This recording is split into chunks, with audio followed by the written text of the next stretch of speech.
Friends, welcome back to my channel. నేను మీ హోతా అండి. ఇవాళ అయితే నేను మీకు చూపించబోతున్నటువంటి వీడియో ఏంటి అంటే, మేము క్యాంపింగ్ బుల్లెట్ రైడ్ అయితే వెళ్ళామండి లాస్ట్ మంత్ మేము బుల్లెట్ రైడ్లో వెళ్ళినప్పుడు మేము రోడ్ సైడ్ క్యాంపింగ్ చేసుకున్నటువంటి చిన్న చిన్న క్లిప్స్, అలాగే మనం కొన్న మినీ స్టవ్ని అయితే మేము ఎక్కడెక్కడ యూజ్ చేసుకున్నాం, ఎలా యూజ్ చేసుకున్నాం అనేటటువంటివి ఈ వీడియోలో మీకు యాడ్ చేసి చూపించాలని సరదాగా అయితే మీకు ఈ వ్లాగ్ని అయితే పెడుతున్నానండి.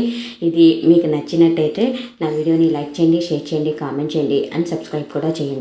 మేము చేసిన బుల్లెట్ రైడ్ అయితే మాకు చాలా అడ్వెంచరింగ్గా అయితే ఉన్నిందండి. మేము ఫస్ట్ టైం అయితే బుల్లెట్ మీద రైడ్ చేయడం జరిగింది.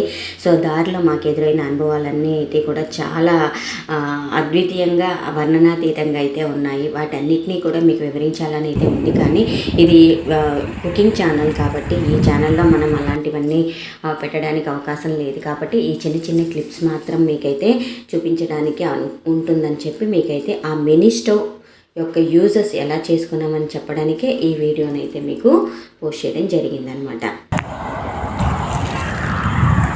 మళ్ళీ చెప్తామని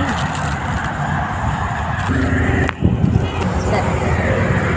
హాయ్ ఫ్రెండ్స్, చూడండి, మేమైతే క్యాంపింగ్ వచ్చాం కదా. సో ఫస్ట్ క్యాంపింగ్లో అయితే భోజనం చేయడానికి అయితే హాట్ వాటర్ పెట్టుకున్నాము.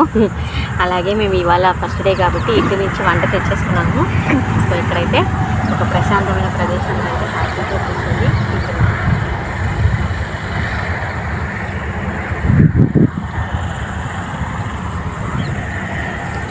అయితే మేము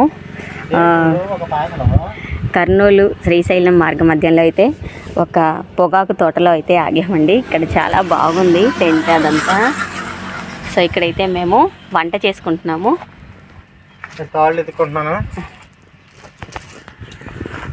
ఇదిగోండి, ఇదంతా నా కిచెన్ ఐటమ్స్.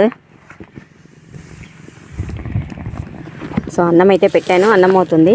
ఆల్రెడీ గోంగూర పచ్చడి అవి అయితే తెచ్చేసుకున్నానండి. ఇదిగోండి, సో గోంగూర పచ్చడి అది వేసేసుకొని ఈ పూటకైతే అన్నం తినేసి అప్పుడు డే 3లో అయితే మిగతా అన్నీ స్టార్ట్ చేస్తాం అనమాట. సో ఇక్కడి నుంచి అయితే మేము అలంపురం జోగులాంబ టెంపుల్కి అయితే వెళ్తున్నామండి. రెండో రోజు డే 2 జర్నీ అయితే స్టార్ట్ చేసామన్నమాట. మొదటి రోజు నైట్ అయితే మేము కోటపకొండ పైన ఆగి అక్కడైతే ఈవినింగ్ మాకు టీ అది పెట్టుకుని అయితే తాగామండి. మూడవ రోజు మా ప్రయాణం అయితే అలంపురం నుంచి మంత్రాలయం వైపుగా సాగిందండి. అక్కడ మార్గమధ్యంలో మేము ప్రకృతి రమణీయతను ఆస్వాదిస్తూ ఇక్కడైతే మేము భోజనం చేయడానికి కూర్చున్నామండి. హోటల్ నుంచి స్టార్ట్ అయినప్పుడే మేమైతే వంట చేసుకొచ్చేసాం. అది అలా అని ఇదిగో పాపం మా ఆయన వంట ఇక్కడ చేసామని ఫీల్ అవ్వడం కోసం అంటూ ఉల్లిపాయలు తరుక్కుంటున్నారు. కానీ అది వంట కోసం కాదండి, అన్నంలో నంచుకు తినడానికి గోంగూర పచ్చళ్ళలో.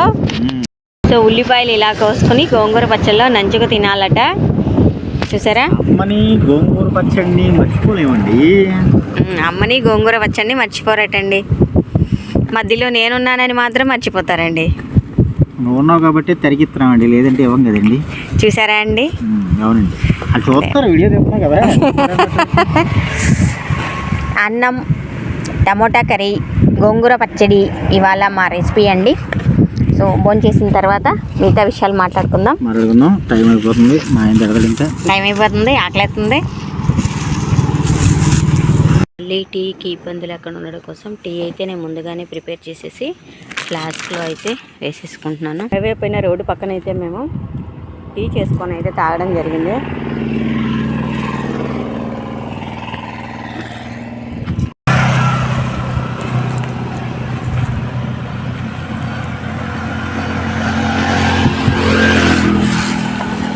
అక్కడ బోర్డు మీద పులి, ఇక్కడ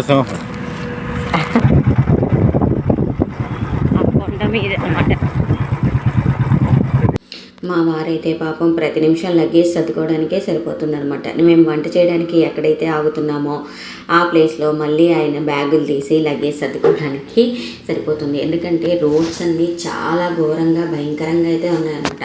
ఎగుడు దిగుళ్ళు, గోతులు అన్నీ ఉండడం వల్ల లగేజ్ లూజ్ అయిపోవడము, మళ్ళీ జారిపోవడము ఇలాంటిదన్నీ జరుగుతుంది. అందుకని ఆయన ప్రతి దగ్గర నేను వంట చేసుకునే గ్యాప్లో ఆయన అయితే లగేజ్ సర్దుకోవడము, లగేజ్ కట్టుకోవడము, దానికి కావాల్సినవన్నీ అరేంజ్ చేసుకోవడము అవి చేసుకుంటూ అయితే కూర్చునిపోయారనమాట. సో ఇదైతే మేము అలంపురం జోగులాంబలో ఉన్నప్పుడు ఆ హోటల్లో మేము చేసుకున్నటువంటి వంట అండి. హోటల్లో మనకు కరెంట్ ఫెసిలిటీ ఉంటుంది కాబట్టి అక్కడైతే నేను ఇండక్షన్ స్టవ్ వాడాను. అలాగే మనము బయట మనకి ఇండక్షన్ స్టవ్ అవన్నీ అవైలబిలిటీలో ఉండవు, కరెంట్ ఉండదు కాబట్టి అక్కడైతే మనము మినీ క్యాంపింగ్ స్టవ్ని అయితే వాడుకోవడం జరిగింది.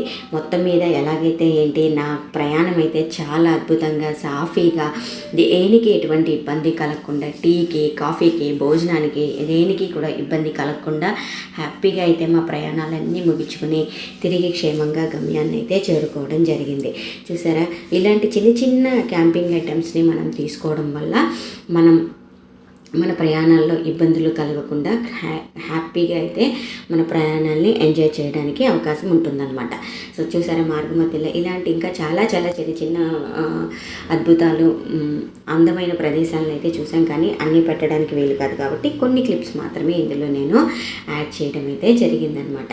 సో నేను కొంటున్న చిన్న చిన్న క్యాంపింగ్ ఐటమ్స్ అన్బాక్సింగ్ వీడియోస్ కూడా కనుక మీకు నచ్చినాయంటే ఆ వీడియోస్ని లైక్ చేసి, షేర్ చేసి, కామెంట్ చేసి ఇంకా నన్ను ఎంకరేజ్ చేస్తూ ఉంటే ఇంకా మంచి మంచి వీడియోస్, ఐడియాస్ అన్నీ కూడా మీకు చూపించడానికి అవకాశం అయితే ఉంటుందన్నమాట.